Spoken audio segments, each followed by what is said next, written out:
சங்கீதம் 5. நெகிலோத் என்னும் வாத்தியத்தில் வாசிக்க ராகத் தலைவனுக்கு ஒப்புவிக்கப்பட்ட தாவீதின் சங்கீதம். கர்த்தாவே, என் வார்த்தைகளுக்கு செவிகொடும், என் தியானத்தை கவனியும். நான் உம்மிடத்தில் விண்ணப்பம் பண்ணுவேன்.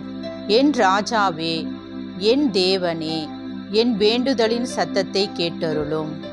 கர்த்தாவே, காலையிலே என் சத்தத்தை கேட்டருளுவீர்.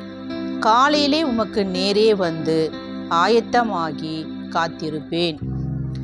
நீர் துன்மார்க்கத்தில் பிரியப்படுகிற தேவன் அல்ல, தீமை உம்மிடத்தில் சேர்வதில்லை.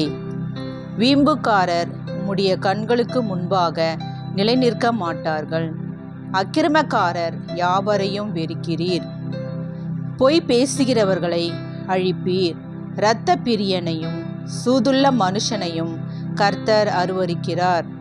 நானோ உமது மிகுந்த கிருபையினாலே உமது ஆலயத்துக்குள் பிரவேசித்து உமது பரிசுத்த சந்நிதிக்கு நேரே பயபக்தியுடன் பணிந்து கொள்ளுவேன்.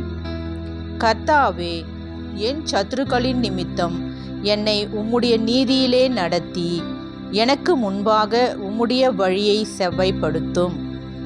அவர்கள் வாயில் உண்மை இல்லை, அவர்கள் உள்ளம் கேடுபாடுள்ளது. அவர்கள் தொண்டை திறக்கப்பட்ட பிரேத குழி, தங்கள் நாவினால் இச்சகம் பேசுகிறார்கள். தேவனே, அவர்களை குற்றவாளிகளாக தீரும். அவர்கள் தங்கள் ஆலோசனைகளாலே விழும்படி செய்யும். அவர்கள் துரோகங்களினுடைய திரட்சியின் நிமித்தம் அவர்களை தள்ளிவிடும். உமக்கு விரோதமாய் கலகம் பண்ணினார்களே. உம்மை நம்புகிறவர்கள் யாவரும் சந்தோஷித்து எந்நாளும் கெம்பீரிப்பார்களாக. நீர் அவர்களை காப்பாற்றுவீர். உம்முடைய நாமத்தை நேசிக்கிறவர்கள் உம்மில் களி கூறுவார்களாக. கர்த்தாவே, நீர் நீதிமானை ஆசீர்வதித்து காருண்யம் என்னும் கேடகத்தினால் அவனை சூழ்ந்து கொள்ளுவீர்.